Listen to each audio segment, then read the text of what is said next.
السلام علیکم ورحمۃ اللہ وبرکاتہ ان الحمد للہ نحمده ونستعینه ونستغفره ونعوذ باللہ من شرور انفسنا ومن سیئات اعمالنا من يهده اللہ فلا مضل له ومن يضلل فلا هادی له واشهد ان لا الہ الا اللہ وحده لا شریک له واشهد ان محمدا عبده ورسوله اما بعد فإن خير الحديث كتاب الله وخير الهدي هدي محمد صلى الله عليه وسلم وشر الأمور محدثاتها وكل محدثة بدعة وكل بدعة ضلالة وكل ضلالة في النار۔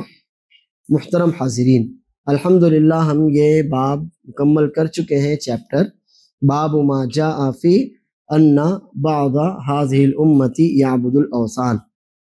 اس امت کے کچھ لوگ اوثان وثن کی پرستش کرنے لگ جائیں گے۔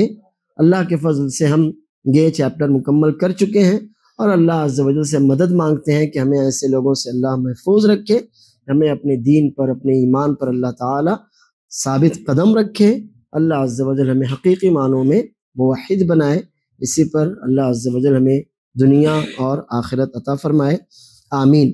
اب جو نیا چیپٹر ہم شروع کرنے والے ہیں وہ شرک کی ہی ایک قسم سے ریلیٹڈ ہے، اور وہ ہے السحر، جادو۔ تو جیسے کہ اللہ کے علاوہ کسی چیز کی پرستش کی جائے تو وہ شرک ہے، اسی طرح سے جادو بھی اگر کیا جائے تو یہ بھی شرک ہے یا کفر ہے۔ آخر ایسا کیوں ہے؟ کیونکہ بظاہر جادو میں کوئی کسی کی عبادت تو نہیں کرتا ہے۔ جادو میں جیسے کوئی کرسی ہے، کوئی پوجنے لگ جائے تو یہ وثن ہے، یہ وثن ہے۔ کوئی اس بورڈ کو پوجنے لگ جائے تو یہ وثن ہے، کوئی زمین کو پوجے تو یہ وثن ہے۔ ہم کہیں گے بھائی تم چونکہ یہ بورڈ اس کو پوجتے ہو، یہ وثن ہے، لہٰذا ایسا کرنا آپ کا یہ شرک اکبر ہے۔ لیکن جادو میں تو ایسا محسوس نہیں ہوتا کہ کوئی اللہ کے علاوہ کسی کو پوج رہا ہو، تو پھر وہ شرک کیوں ہے یا پھر وہ کفر کیوں ہے؟ دیکھیے، سب سے پہلے جو آج انشاءاللہ ہم چیپٹر شروع کرنے والے ہیں، باب ما جاء فی السحر۔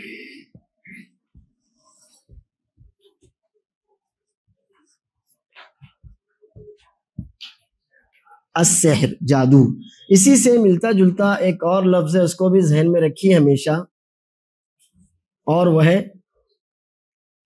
سحر۔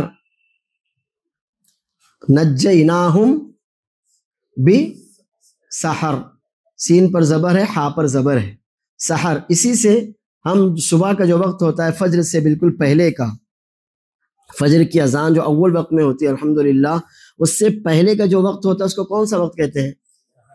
سحر۔ اور اسی وقت ہم جو کھانا کھاتے ہیں اس کو کون سا کھانا کہتے ہیں؟ سحری کہتے ہیں نا، سحری۔ رمضان میں ہم جو افطار سحر کرتے ہیں، یا اللہ جنہیں توفیق دے پیر و جمعرات کو جو روزے رکھتے ہیں، یا اللہ مزید توفیق دے 13، 14، 15 چاند کی تاریخوں کو جو روزے رکھتے ہیں، تو ہم لوگ جو سحری کرتے ہیں وہ اسی سحر سے ہے، اس سے ہے، وہ سحر سے سحری۔ اب ہم اردو والے اس کو سحری بولتے ہیں، لیکن وہ اس سے۔ اب ان دونوں کو دیکھیے آپ، تو بالکل یہ ملتے جلتے ہیں، یعنی ان کے تینوں حروف سین ہا را سیم ہے۔ تو کیا آخر ان دونوں میں کیا ایسی سملریٹی ہے؟ ان دونوں میں ایسی سملریٹی کیا ہے؟ سملریٹی کیا ہے کہ اس وقت کو بھی سحر کہا گیا اور جادو کو بھی سحر کہا گیا، آخر تینوں حروف ایک ہی جیسے کیوں ہیں؟ صرف بولنے کا تھوڑا سا فرق ہے، ورنہ یہ ہے۔ تو دیکھیے، اس کی وجہ یہ ہے کہ صبح کا جو دھندلکا اردو میں کہتے ہیں، یعنی فجر کا اجالا پھیلنے سے پہلے کی جو تاریکی ہوتی ہے، صبح کا اجالا، جو فجر کا اجالا ہوتا ہے، فجر ہماری کب ہوتی ہے؟ جب صبح کا اجالا پھیلنے لگے تب ہوتی ہے، مشرق سے جب صبح فجر طلوع ہوتی ہے تب ہم فجر کی اذان دیتے ہیں۔ اس سے پہلے کا جو وقت ہوتا ہے، اس سے پہلے کا وقت ہوتا ہے ذرا خراب۔ عموماً چوریاں کس وقت میں ہوتی ہیں؟ اسی ٹائم میں ہوتی ہیں۔ اللہ محفوظ رکھے، عام طور سے حادثات، جو سڑک کے حادثات ہوتے ہیں، کس ٹائم میں ہوتے ہیں؟ ہے نا، اسی فجر سے پہلے کے ٹائم میں، وہی سحری کے ٹائم میں ہوتے ہیں۔ تو وہ جو وقت ہوتا ہے نا، وہ ایک عجیب سا ہوتا ہے، اس میں نہ اجالا ٹھیک سے ہوتا ہے نہ اندھیرا ٹھیک سے ہوتا ہے، اسی لیے اس کو دھندلکا کہتے ہیں۔ اردو اگر آپ کو تھوڑی بہت آتی ہوگی تو آپ نے پڑھا ہوگا صبح کا دھندلکا پھیل رہا تھا، یا صبح کا دھندلکا، رات کا دھندلکا چھٹ رہا تھا۔ اس کا مطلب یہ ہوتا ہے کہ وہ جو دن کا اجالا آنے کی کوشش میں ہوتا ہے اور رات کے اندھیرے کو وہ کاٹنا چاہتا ہے، تو وہ جو وقت ہوتا ہے وہ وقت ایسا ہوتا ہے کہ انسان بہت زیادہ اس میں سمجھ نہیں پاتا۔ چوری عام طور سے اسی وقت ہوتی ہے، بہت سے لوگ جو جن کی نیند میں وفات ہو جاتی ہے عام طور سے اسی وقت ہوتی ہے۔ اس کے علاوہ جو سڑک حادثات ہوتے ہیں، اللہ محفوظ رکھے ہر مسلمان کو ہر طرح کے حادثات اور آفات اور بلاؤں سے، وہ اسی وقت میں ہوتے ہیں۔ چونکہ وہ وقت ہوتا ہے نا، اس میں ہمارا ذہن بہت زیادہ کام نہیں کرتا۔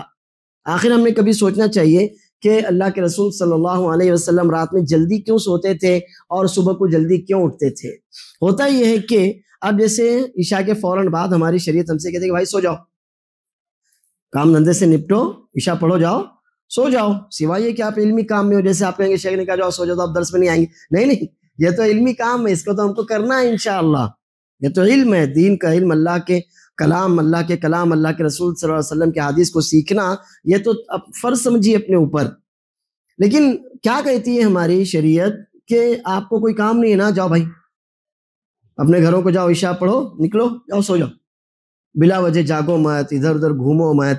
اس لیے کہ جتنی جلدی آپ سوئیں گے انشاءاللہ اتنا ہی زیادہ آپ جلدی اٹھیں گے، اور اتنا زیادہ آپ کا دماغ، آپ کا جسم فریش رہے گا، اور دن بھر آپ کو ہر طرح کا کام، جو بھی خیر کا ہر طرح کا کام کرنے میں انشاءاللہ آسانی ہوگی۔ آپ غلط فیصلے نہیں لیں گے، آپ کو دھوکے نہیں ہوں گے، اور کئی طرح کے اس میں فائدے ہوتے ہیں۔ لیکن اب ہوتا یہ ہے کہ ہم چونکہ دیر رات تک جاگنے کے عادی ہو چکے ہیں، کچھ کام ہو نہ ہو، ہماری سڑکیں ماشاءاللہ جوان رہتی ہیں آدھی آدھی رات تک، جب تک دو چار ڈنڈے نہ پڑیں یا گاڑیاں نہ پیچھے بھاگیں تب تک تو کوئی فرق نہیں پڑتا ہمارے کو۔ تو اب ہوتا یہ ہے کہ ہم سوتے دیر سے ہیں، تو وہ جو وقت ہوتا ہے فجر سے پہلے کا، تو وہ ہمارے لیے جادو کا کام کرتا ہے، کچھ سمجھ میں نہیں آتا، سجھائی نہیں دیتا۔ اس وقت جب رات چھٹ رہی ہوتی ہے اور صبح کی روشنی آنے کے لیے پرتول رہی ہوتی ہے، آنا چاہتی ہے، اسی وقت شبنم آسمان سے اوس بھی زیادہ گرتی ہے، اور اس وقت میں ذہن تھوڑا سا انسان کا کم کام کرتا ہے، انسان کا ذہن کم کام کرتا ہے، اور جادو بھی ایسا ہی ہوتا ہے کہ وہ انسان کے ذہن کو کیا کرتا ہے؟ مفلوج سمجھتے ہیں، یعنی پیرالائسس ہو جاتا ہے۔ جادو کیا کرتا ہے؟ انسان کے دل دماغ پر ایسا اٹیک کرتا ہے کہ انسان کی اپنی قوت بلکہ ختم ہونے لگ جاتی ہے۔ تو اس سیملرٹی کی وجہ سے ان دونوں کو ایک ہی نام دیا گیا۔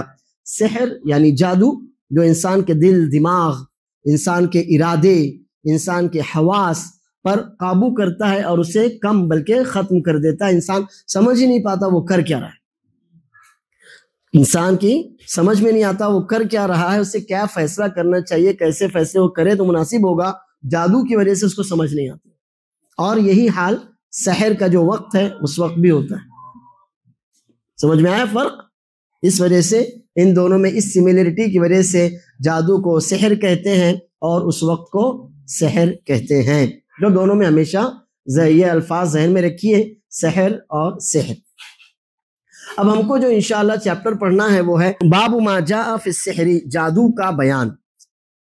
یعنی یہ کہنا چاہتے ہیں کہ ہماری امت کے بہت سے لوگ جو شرک میں، کفر میں مبتلا ہوں گے، ان میں سے کفر کی ایک قسم جادو بھی ہے، اور یہ قسم شرک کی، کفر کی کیسے ہے انشاءاللہ ابھی آپ کے سامنے اس کو واضح کرتے ہیں۔ پہلے تو اس سلسلے میں ہم پہلے پارے سورہ بقرہ کی ایک آیت پڑھتے ہیں۔ اللہ عز و جل نے اس میں جادو کا، جادوگروں کا ذکر کیا اور فرمایا وَاتَّبَعُوا مَا تَتْلُو الشَّيَاطِينُ عَلَى مُلْكِ سُلَيْمَانَ وَمَا كَفَرَ سُلَيْمَانُ وَلَكِنَّ الشَّيَاطِينَ كَفَرُوا يُعَلِّمُونَ النَّاسَ السِّحْرَ وَمَا أُنزِلَ عَلَى الْمَلَكَيْنِ بِبَابِلَ هَارُوتَ وَمَارُوتَ وَمَا يُعَلِّمَانِ مِنْ أَحَدٍ حَتَّى يَقُولَا إِنَّمَا نَحْنُ فِتْنَةٌ فَلَا تَكْفُرْ فَيَتَعَلَّمُونَ مِنْهُمَا مَا يُفَرِّقُونَ بِهِ بَيْنَ الْمَرْءِ وَزَوْجِهِ وَمَا هُمْ بِضَارِّينَ بِهِ مِنْ أَحَدٍ إِلَّا بِإِذْنِ اللَّهِ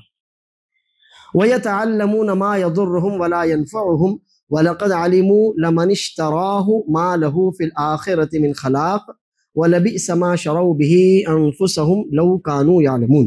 یہ پہلے پارے سورہ بقرہ کی آیت ہے۔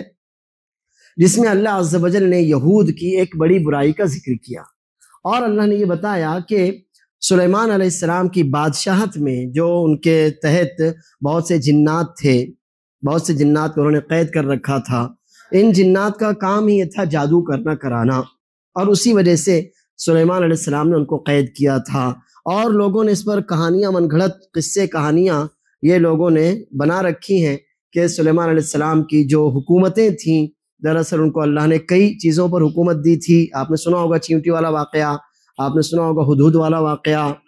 تو اللہ عز و جل نے سلیمان علیہ السلام کو ایسی حکومت اور بادشاہت دی تھی کہ وہ ایسی کسی بھی انسان کو نہیں دی۔ اب تو اس میں لوگوں نے قصے کہانیاں من گھڑت بنا رکھے ہیں کہ سلیمان علیہ السلام کی جو بادشاہت تھی وہ جنات کے دم پر تھی، اور جنات کی طرف سے ان کو ایک انگوٹھی دی گئی تھی، وہ ہمیشہ انگوٹھی پہنے رہتے تھے، اسی انگوٹھی میں ان کی ساری قوتیں تھیں۔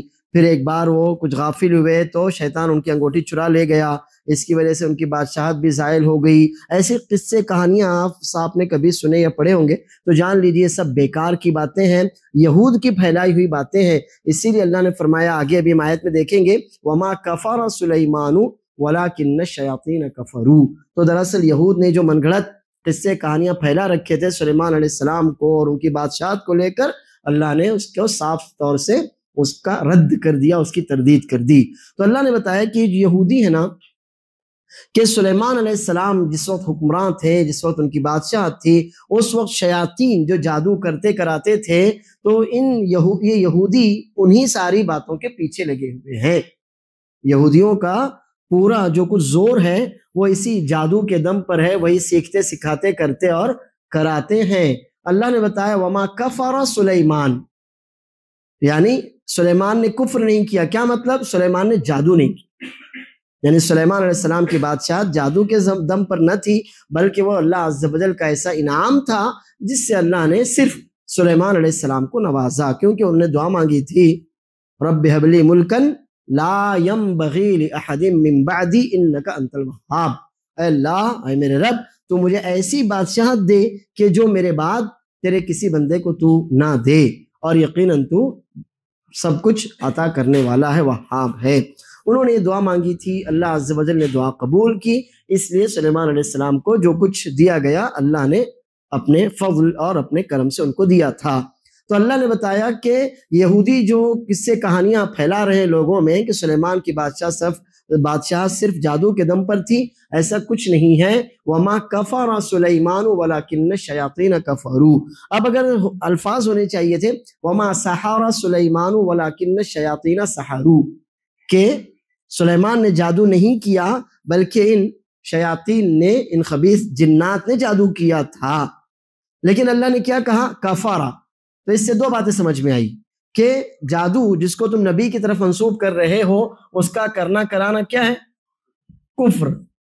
اللہ نے صاف کہہ دیا سلیمان نے جادو نہیں کیا، تو کہا سلیمان نے کفر نہیں کیا، یعنی سلیمان نے جادو نہیں کیا۔ تو یہاں پر جادو بھی آ گیا، اور جادو کا شریعت میں کیا حکم ہے وہ بھی آ گیا کہ جادو یہ شریعت کی نظروں میں کفر ہے۔ تو اللہ نے فرمایا کہ سلیمان نے کوئی کفر نہیں کیا، وہ تو ہم نے ان کو بادشاہت دی تھی، جیسے کہ ابھی میں نے آیت پڑھ کر سنایا آپ کو۔ ہاں، پھر کفر کیا کس نے کیا؟ وَاتَّبَعُوا مَا تَتْلُو الشَّيَاطِينُ، شیاطین، وَلَكِنَّ الشَّيَاطِينَ كَفَرُوا، ان شیاطین نے کفر کیا جنہوں نے جادو سکھایا، اور پھر یہودی انہی ساری باتوں کے پیچھے لگ گئے۔ پھر اللہ نے آگے بتایا کفر کیا تھا ان کا، يُعَلِّمُونَ النَّاسَ السِّحْرَ۔ یہ شیاطین جو کفر کرتے تھے وہ کیسے کرتے تھے؟ لوگوں کو جادو سکھایا کرتے تھے۔ جادو سکھانا، اس سے معلوم ہوا کہ اس جادو سیکھنے سکھانے کو اللہ تعالیٰ نے کفر قرار دیا کہ جادو یہ کفر ہے۔ اور اللہ نے فرمایا کہ ہاں، انہوں نے ایک تو شیاطین جو کچھ جادو سیکھتے سکھاتے تھے اسی راستے پر یہ چلے، ان سے جادو سیکھا اور پھر سکھایا اور کیا بھی، اور اسی کے ساتھ ساتھ وَمَا أُنزِلَ عَلَى الْمَلَكَيْنِ بِبَابِلَ ہاروت و ماروت، اسی کے ساتھ ساتھ ان یہودیوں نے ان ساری باتوں کو بھی لے لیا جو بابل میں، بابل یہ عراق کا ایک بہت پرانا شہر ہے، بہت زیادہ ہزاروں سال پرانا ہے بابل۔ اس کو آپ نے انگلش یا ہسٹری میں بیبیلون کے نام سے پڑھا ہوگا، بیبیلون کے نام سے اس کو پڑھا ہوگا۔ عراق کا بہت ہی پرانا یہ شہر ہے۔ وہاں اس زمانے میں بیبیلون، جیسے ہر زمانے میں کوئی نہ کوئی ایک شہر بہت کسی معاملے میں بہت زیادہ مشہور ہو جاتا ہے، تو ویسے بیبیلون اس زمانے میں یہ ایک ترقی کی ایک علامت سمجھی جاتی تھی، ترقی کی ایک علامت سمجھی جاتی تھی۔ الگ الگ طرح کے علوم و فنون اور پھر جادو خاص طور پر وہ وہاں ان ساری باتوں کو لے کر وہ بہت زیادہ مشہور تھا۔ تو اللہ نے وہاں 2 فرشتوں کو اتارا تھا، جن کا نام تھا، ایک کا نام تھا ہاروت اور دوسرے کا نام تھا ماروت۔ اللہ نے فرمایا وما انزل علی الملکین، اور 2 فرشتوں پر جو بھی نازل کیا گیا تھا۔ کہاں پر؟ بابل میں، بیبیلون عراق کے شہر میں۔ کون تھے 2 فرشتے؟ ہاروت اور ماروت۔ تو جان لیجئے پہلی بات یہ کہ ہاروت اور ماروت 2 فرشتے ہیں۔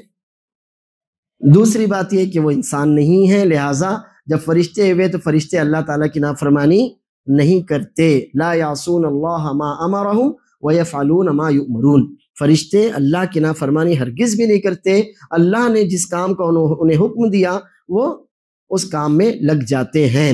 تو جب یہ فرشتے تھے تو انہوں نے اللہ کی کوئی نافرمانی نہیں کی۔ پھر انہوں نے جادو کیسے سکھایا؟ اللہ عز و جل نے ان کو اسی مقصد کے لیے بھیجا تھا، اللہ نے ان کو اسی مقصد کے لیے بھیجا تھا۔ کیا تھا وہ مقصد؟ وہ مقصد یہ تھا کہ جادو، فرشتے ہاروت اور ماروت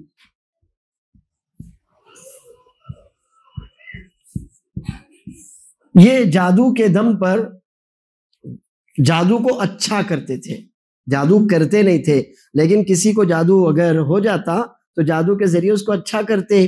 اب ہوا یہ کہ انہوں نے، ان کی بات جب یہودیوں کو پتہ چلی تو کہا ہمیں بھی سکھاؤ، ہمیں بھی علم سکھاؤ۔ تو انہوں نے کہا نہیں، اللہ عز و جل کی طرف سے ہم تمہاری آزمائش کے لیے ہیں، تم فتنے میں نہ پڑو، تم کفر مت کرو، یعنی جادو سیکھنا سکھانا کفر ہے، تم یہ کام مت کرو۔ لیکن یہودیوں کا کی جو فطرت تھی وہ یہی تھی، انہیں جس کام سے منع کیا جاتا وہ وہی کام کرتے تھے۔ جیسے سنیچر کے دن ان سے کہا گیا کہ بھائی تم عبادت کرو سنیچر کے دن، جس کو تم نے خود مانگا اللہ سے، اللہ نے ان کو جمعہ دیا تھا، انہوں نے کہا نہیں ہم کو سنیچر چاہیے، اللہ نے کہا چلو ٹھیک ہے سنیچر لے لو، سنیچر لیا تو کہا آپ سنیچر کو خاص عبادتیں کرنا اور اس دن کام دھندے نہ کرنا یا مچھلی کا شکار نہ کرنا۔ اب اللہ نے پھر ان کو آزمایا، سنیچر کے دن بہت ساری مچھلیاں آ جاتی اور اتوار کے دن نہ آتی، تو کہا آپ کیا کریں، اللہ نے تو کہا مچھلی کا شکار نہ کرنا، تو کہا اچھا ٹھیک ہے ایسا کرتے ہیں کہ جمعہ کی رات میں ہی ہم جال ڈال دیں گے اور اتوار کو نکالیں گے، اتوار کو جال نکالیں گے۔ تو کہاں ہم نے سنیچر کو شکار کیا؟ تو اللہ نے کہا یہ جو ہیلا انہوں نے اختیار کیا تھا اس کی وجہ سے پھر اللہ تعالیٰ نے ان کو سخت سزا دی۔ تو یہودیوں کا یہی معاملہ تھا کہ جس کام سے منع کیا جاتا وہ وہی کام کرتے، لیکن ایسے طریقے سے کرتے تھے کہ سامنے والے کو سمجھا اچھا کوئی عذر رہا ہوگا۔ تو اب ایسا ہی ہوا، اللہ عز و جل کے فرشتے تھے اور ان کو خاص اللہ تعالیٰ نے اس وقت بابلون میں بھیجا تھا، اور یہ تھا کہ ان کے پاس جادو ہے، یہ جادو سے کسی کے بھی جادو کا توڑ کر دیتے ہیں۔ تو یہودی ان کے پاس گئے کیونکہ ان کو تو جادو سے مطلب تھا، جادو سیکھنا سکھانا تھا، اور ان کو لگتا تھا کہ جتنا یہاں ہے وہ تو ہم سیکھ چکے، اب ان کے پاس کا بھی چاہیے، جتنا ہمارے آس پاس تھا بڑے بڑے لوگوں جادوگروں کے پاس وہ ہم سیکھ چکے، اب ان کے پاس کا بھی چاہیے، کیونکہ یہ اللہ کی طرف سے آئے ہیں تو یقیناً ان کے پاس کچھ ایسی قسمیں ہیں جادو کی جو دوسرے لوگوں کے پاس نہیں ہیں۔ تو اللہ نے بتایا کہ نمبر 1 یہ دونوں ہاروت اور ماروت فرشتے ہیں، دوسری بات یہ کہ جب یہ فرشتے ہیں تو اللہ کی نافرمانی نہیں کرتے، اور تیسری بات یہ کہ انہوں نے جو بھی جادو سیکھا یا جادو سکھایا تو انہوں نے کفر نہیں کیا، ورنہ تو آپ کہیں گے کہ جادو سیکھنا سکھانا کفر ہے، پھر ہاروت ماروت نے بھی تو کفر کیا، نعوذ باللہ۔ جی نہیں، انہوں نے کفر کیوں نہیں کیا؟ اس لیے کہ وہ اللہ کی طرف سے اسی کام کے لیے بھیجے گئے تھے۔ فرشتوں نے آدم کو سجدہ کیا کہ نہیں کیا؟ ہاں کیا نا۔ اللہ نہ کرے اگر ہم میں سے کوئی کسی انسان کو سجدہ کرے تو کیا ہوگا، ہے نا؟ تو فرشتے کیوں نہیں ہوئے؟ اللہ نے ان کو حکم دیا تھا کہ تم آدم کو سجدہ کرو۔ اب جس نے سجدہ نہیں کیا وہ شیطان بنا، وہ ابلیس تھا، وہ فرشتہ نہیں تھا، لیکن سجدہ نہ کرنے ہی کی وجہ سے ساری کہانی شروع ہوئی نا۔ سجدہ کر لیتا چپ چاپ باتیں ختم تھی۔ اب فرشتوں نے سجدہ کیا تو شیطان کو کہنا چاہتا اللہ میں تیرے علاوہ کسی کو سجدہ نہیں کرتا۔ یہ کہا کیا اس نے؟ نہیں، اس کو معلوم تھا یہ اللہ کا حکم ہے، اور جو اللہ کا حکم ہے اسی میں خیر ہے، مگر چونکہ آدم سے دشمنی اس کو پالنی تھی اس لیے اسے سجدہ نہیں کیا۔ تو اب یہ فرشتوں نے کوئی گناہ نہیں کیا، کفر نہیں کیا، کیوں نہیں کیا؟ کیونکہ اللہ نے ان کو اسی مقصد اور اسی کام کے لیے بھیجا تھا۔ اب اس ہاروت اور ماروت کو لے کر لوگوں نے جو نعوذ باللہ کہانیاں گھڑ رکھی ہیں کہ نعوذ باللہ ایک عورت پر ان کا دل آ گیا تھا اور اس عورت سے انہوں نے بدکاری نعوذ باللہ کرنی چاہی، تو اس عورت نے کہا کہ نہیں پہلے تو مجھے اپنا علم سکھاؤ۔ انہوں نے اس کو اپنا علم سکھایا تو عورت نے اس علم کو استعمال کیا اور وہ زہرہ ستارہ بن گئی۔ سنیے سب من گھڑت کہانیاں؟ نہیں، الحمدللہ نہیں سنے آپ نے، بہت اچھا۔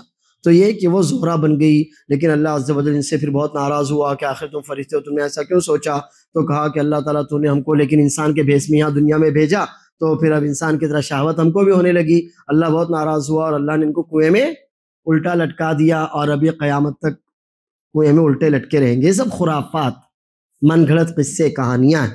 تو جان لیجئے ایسی کسی بھی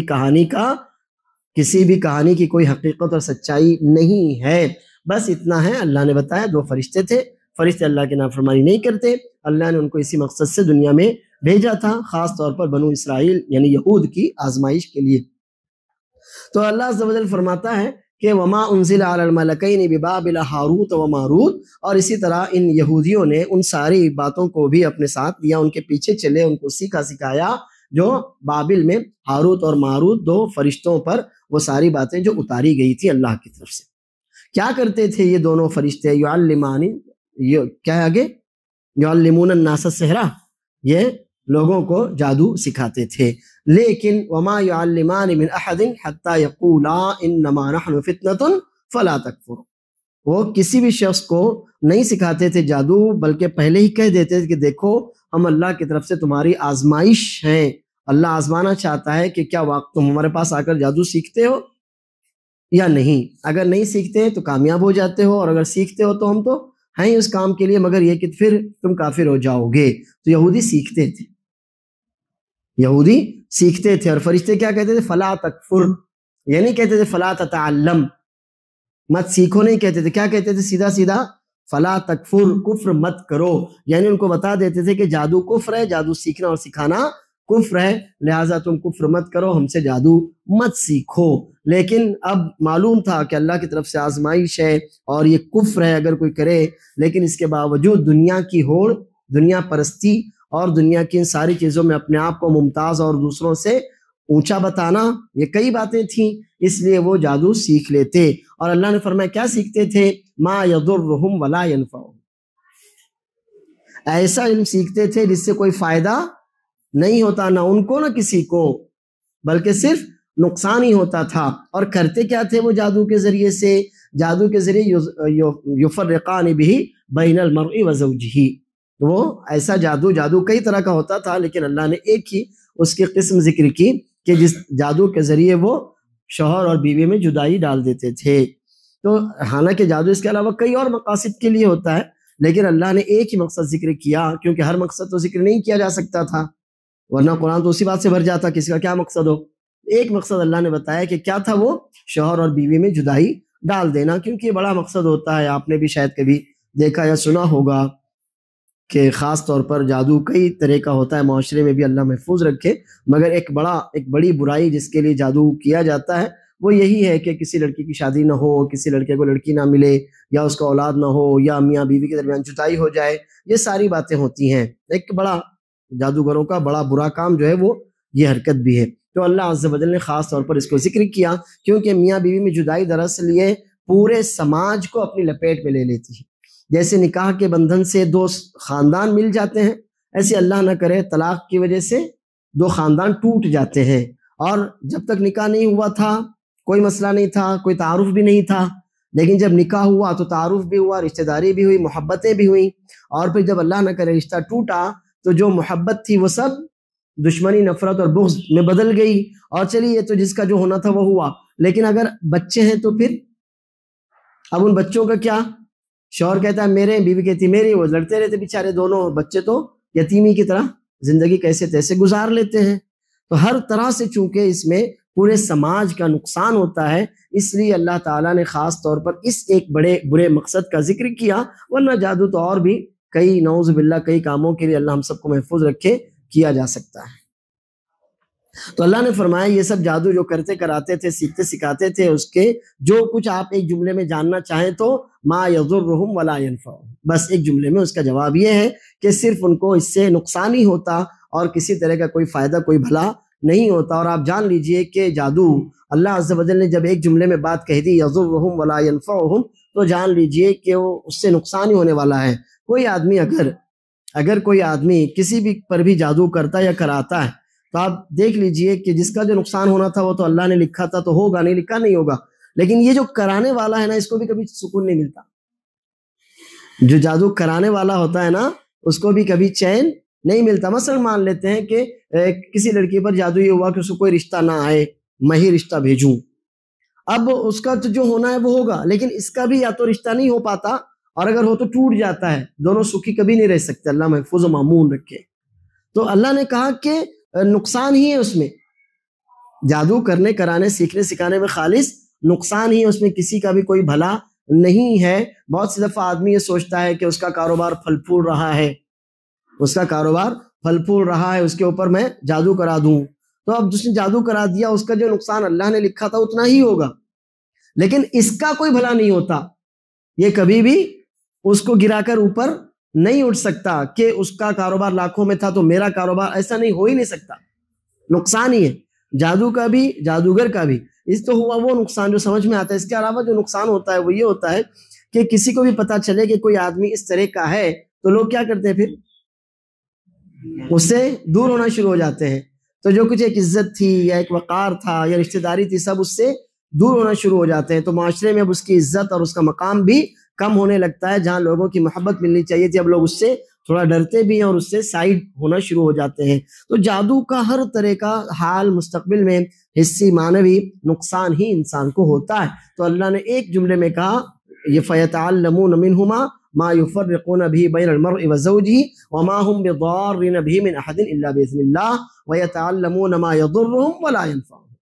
یہ ایک جملے میں جواب کہ اس کا صرف نقصان ہی ہوتا ہے، کبھی بھی کوئی فائدہ نہیں ہوتا۔ اور آپ دیکھ لیجئے کہ بڑے بڑے جادوگر ہر زمانے میں موجود رہتے ہیں، ان سے آج تک نیشن کی، قوم کی، ملک کی بھلائی کا کوئی ایک کام ہوا ہو تو بتائیے، کوئی ایک کام آپ نے سنا ہوگا، کوئی جادوگر ہے، یہ ہے وہ ہے، بڑے بڑے کام کرتا ہے، کسی لڑکی کو 2 حصوں میں کاٹ دیتا ہے نا، کٹے ہوئے کو جوڑتا کیوں نہیں بھائی؟ وہ 2 میں کاٹ رہا نا، تو آپ 2 لے کے جاؤ اس کے پاس کہ بھائی یہ دیکھ 2 ہیں، اس کو 1 کر دے۔ تو یہاں اسی سے آپ اندازہ لگاؤ کہ وہ نقصان تو کر سکتا، لیکن نقصان اتنا جتنا اللہ نے لکھا ہو۔ ہم تو یہ ایمان رکھتے ہیں، اللہ خود بھی فرماتا ہے، اور ایک دعا بھی ہم پڑھتے ہیں ہر فرض نماز کے بعد، اللہم لا مانع لما اعطیت ولا معطی لما منعت ولا ينفع ذا الجد منک الجد۔ بس نفع اللہ کی طرف سے، نقصان بھی اللہ کی طرف سے۔ اللہ نفع دے تو کوئی نقصان میں ڈال نہیں سکتا، اللہ نہ کرے اللہ نقصان میں ڈال دے تو کوئی نفع نہیں دے سکتا۔ وَإِن يَمْسَسْكَ اللَّهُ بِضُرٍّ فَلَا كَاشِفَ لَهُ إِلَّا هُوَ وَإِن يُرِدْكَ بِخَيْرٍ فَلَا رَادَّ لِفَضْلِهِ۔ اگر اللہ آپ کو کوئی نقصان پہنچانا چاہے نا تو آپ کو کوئی بچا نہیں سکتا، آپ کی اس تکلیف کو اللہ کے علاوہ کوئی دور کر نہیں سکتا۔ اور اگر اللہ آپ کو فضل اپنے کرم سے نوازنا چاہے تو پھر اللہ کے فضل سے آپ کو کوئی محروم نہیں رکھ سکتا۔ یہ تو ہمارا ایمان ہے۔ اللہ یہی فرماتا ہے نا وَمَا هُمْ بِضَارِّينَ بِهِ مِنْ أَحَدٍ إِلَّا بِإِذْنِ اللَّهِ، کہ جادوگر جو بھی نقصان پہنچانا چاہتے ہیں کسی کو بھی، تو اولاً اگر اللہ نہ چاہے تو نقصان نہیں پہنچا سکتے، اور اگر اللہ چاہے تو اتنا ہی نقصان پہنچا سکتے ہیں جتنا اللہ نے آپ کی تقدیر میں لکھ رکھا ہوگا۔ اس سے زیادہ کوئی کسی کو نہ فائدہ پہنچا سکتا ہے اور نہ کوئی کسی کو نقصان پہنچا سکتا ہے۔ لیکن یہ کسی کو نقصان پہنچانے کے لیے جو ذریعہ اختیار کرتے تھے وہ ذریعہ کفر تھا، شرک تھا۔ پھر اللہ نے فرمایا وَلَقَدْ عَلِمُوا لَمَنِ اشْتَرَاهُ مَا لَهُ فِي الْآخِرَةِ مِنْ خَلَاقٍ۔ یہ ہے آج کے ہمارے چیپٹر میں ذکر کی ہوئی آیت کا ٹکڑا کہ یقیناً ان کو یہ بات معلوم تھی۔ وَلَقَدْ عَلِمُوا، ان یہودیوں کو لازمی طور سے یہ بات معلوم تھی، لَمَنِ اشْتَرَاهُ، کہ جو بھی جادو سیکھے گا، اشترا یعنی حاصل کرنا، خریدنا، کہ جو بھی جادو خریدے گا یعنی سیکھے گا۔ کیونکہ سیکھنے کو اللہ نے یہ خریدنا کیوں کہا؟ اس لیے کہ جب آپ کچھ خریدتے ہیں تو اس کے لیے آپ کو کچھ خرچ کرنا پڑتا ہے۔ آپ کوئی بھی چیز خریدتے ہیں تو اس کے لیے آپ کو کچھ دینا پڑتا ہے نا۔ فری میں آپ گئے دکان پر، کسی کی دکان پر گئے اور کچھ اٹھا کر لا لیں تو آپ کو چور کہا جائے گا، اچکا کہا جائے گا، جو بھی کہا جائے، لیکن خریدار کہا جائے گا کہ آپ خریدار کب ہوں گے؟ جب آپ اس کو دیں گے۔ بھائی کوئی چیز 100 روپے کی ہے، آپ نے کہا 100 روپے نہیں 80 لو، اس نے کہا چلو ٹھیک ہے 80 دو، آپ نے 80 دیے، تب خریدار کہلائیں گے نا آپ۔ لیکن اس نے کہا 100 روپے کی اور آپ اٹھا کے چپ چاپ بھاگ گئے اور کہا میں نے خریدا، تو اس کو خریدا بولیں گے کیا؟ جن اس کو تو چور اچکا لٹیرا ڈاکو جو بھی بولتے ہیں وہ بولیں گے، لیکن خریدار نہیں بولیں گے۔ تو اللہ نے کیا کہا، وَلَقَدْ عَلِمُوا لَمَنِ اشْتَرَاهُ مَا لَهُ فِي الْآخِرَةِ مِنْ خَلَاقٍ، یقیناً انہیں یہ بات معلوم تھی کہ جو بھی جادو خریدتا ہے، یعنی جادو سیکھتا ہے، کیونکہ اس کو سیکھنے کے لیے بہت کچھ خرچ کرنا پڑتا ہے۔ جادو سیکھنے کے لیے انسان کو اپنی عمر خرچ کرنی پڑتی ہے، انسان کو اپنی عزت نیلام کرنی پڑتی ہے، انسان کو اپنے رشتے چھوڑ دینے بلکہ توڑ دینے پڑتے ہیں، اور نعوذ باللہ سب سے اہم چیز جو انسان کو چھوڑنی پڑتی ہے وہ ہے توحید۔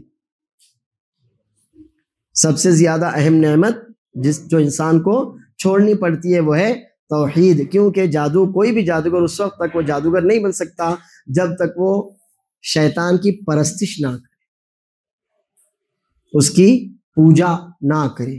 جب تک شیطان کی پرستش پوجا کسی بھی شکل میں نہ کرے تب تک وہ جادوگر نہیں بن سکتا۔ اور آپ نے دیکھا ہوگا، سنا ہوگا، کوئی بھی جادوگر ہو، چاہے وہ اپنے آپ کو مسلمان کہے، وہ آپ کے ساتھ نماز نہیں پڑھ سکتا، وہ نماز نہیں پڑھ سکتا۔ آپ کہیں اس سے نماز پڑھنے کے لیے کہنے ہماری نماز الگ ہے، الگ کیسے ہوئی بھائی نماز؟ جب جبرائیل کی نماز الگ نہیں ہو سکی، جب نبی کریم صلی اللہ علیہ وسلم کی نماز الگ نہیں، تو پھر آپ کی نماز الگ کیسے ہو گئی؟ جب صحابہ کرام جو اولیاء اللہ، سب سے اونچے اولیاء اللہ تو انبیاء کے بعد صحابہ ہی ہیں، ان سے بڑا ولی تو کوئی ہو ہی نہیں سکتا، جب ان کی نماز الگ نہیں ہوئی تو اس بدبودار آدمی سے زیادہ اچھی نماز الگ کیسے ہو گئی؟ تو جان لیجئے کہ وہ جادو ہوتا ہے، کہ جادو جب وہ کرتے کراتے سیکھتے سکھاتے ہیں تو سب سے پہلی شرط اس میں یہ ہوتی ہے کہ آپ اللہ کا نام نہیں لیں گے، آپ شیطان کی پرستش کریں گے۔ اسی لیے نہ وہ نماز پڑھتا ہے، نہ وہ روزے رکھتا ہے، نہ وہ زکوٰۃ دیتا ہے، نہ وہ حج کرتا ہے، بلکہ گندا سندا خراب خبیث اور تنگ تاریک اندھیری جگہوں میں رہتا ہے، تنگ تاریک اور اندھیری جگہوں میں رہتا ہے، کیونکہ شیاطین کو اجالا پسند نہیں ہے، اندھیرا پسند ہے۔ شیاطین کے حملے دن میں نہیں ہوتے، رات کے وقت یا شام کے وقت جب سورج ڈھل جاتا ہے نا تب ہوتے ہیں، کیونکہ شیاطین کو اجالے سے تکلیف ہوتی ہے، وہ اندھیرے میں ہوتے ہیں۔ اسی لیے ہم کہتے ہیں نا وَمِن شَرِّ غَاسِقٍ إِذَا وَقَبَ، یہ رات کی قسم کھائی گئی ہے، اندھیرا، جب رات کا اندھیرا ہوتا ہے تو شیاطین کے حملے عموماً رات میں ہی ہوتے ہیں، تنگ جگہوں پر ہوتے ہیں، تاریک جگہوں پر ہوتے ہیں، ویران جگہوں پر ہوتے ہیں۔ تو جادوگر کے لیے بہت زیادہ ضروری ہوتا ہے کہ وہ ایک تو اپنی توحید کو چھوڑے جو سب سے اصل نعمت ہے، اس کے بغیر انسان ہی نہیں، اور اس کے بعد یہ کہ وہ معاشرتی جو زندگی ہوتی ہے، سماجی زندگی، اس زندگی کو چھوڑے۔ تیسری بات یہ ہوتی ہے اس کے لیے کہ وہ ویران تاریک اندھیری جگہوں میں رہے۔ اسی لیے آپ نے اگر کوئی جادو پر مبنی کوئی کتاب پڑھی ہوگی یا کوئی سیریل دیکھا ہوگا یا کوئی کچھ بھی فلم وغیرہ دیکھی ہوگی تو اس میں آپ نے دیکھا ہوگا جادوگر ایک دم ڈراؤنی خوفناک جگہوں پر رہتا ہے۔